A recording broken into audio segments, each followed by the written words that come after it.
Hi, I'm Dan Altman, founder of Northyard Analytics, and today I'm going to talk about a concept called expected goals. Now, this is a very popular concept these days in soccer analytics, and one of the reasons why it is so popular is that it helps us to get a better idea of how effective players are at scoring. Think about goals for a second. There aren't that many of them in any game, and there aren't really even that many of them for a given player in a given season.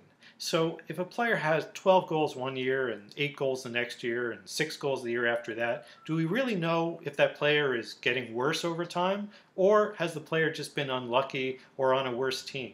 Well, one way that we can look at that is to try and figure out how good the shots are that the player is taking. And each shot that the player takes has some probability of becoming a goal. Now, a lot of factors can affect that probability. It could be the location on the field, the angle to the goal. It could be whether it's a kicked shot or a header. It could be how the player receives the ball, whether it was from open play or a free kick. All of these things can affect whether or not we're likely to see a goal. One thing we can do, though, is we can look over historical data and try and figure out, controlling for all of those aspects of the situation, what the average probability is of a goal.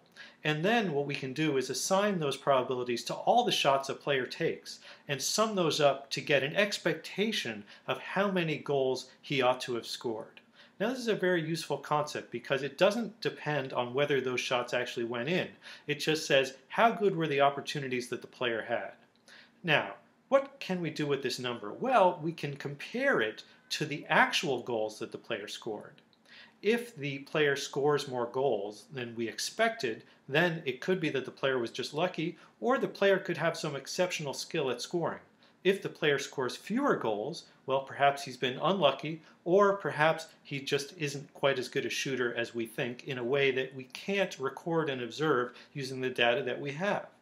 Well, one thing that we'd like to do is look over time to see whether players consistently overachieve beyond their expected goals. We would expect that if it was just luck, that some years they would be above their expected goals in terms of the actual goals they scored, and some years they would be below. And for the vast majority of players, actually, they do tend to flip up and down between above and below their expected goal total. But there are some players who always seem to do better.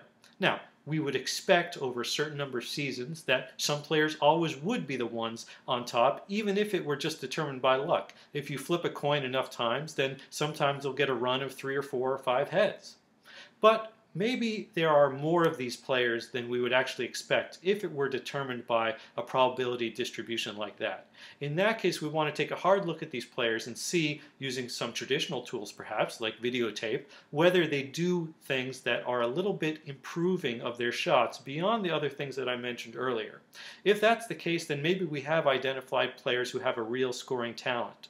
But we also want to see where players may perhaps be undervalued. If a player has a high number of expected goals, but is scoring a low number of goals, why is that? Has he just been unlucky for several seasons in a row? If that's the case, then you might be able to pick him up for a bargain on the transfer market. But if he really is a bad shooter in a way that we can identify by looking at videotape or perhaps other sources of data, that's something we'll want to know as well. Either way, the expected goals gives us a benchmark for how good the opportunities are that that player is presented with during the course of a season. And that's something very useful for us to have.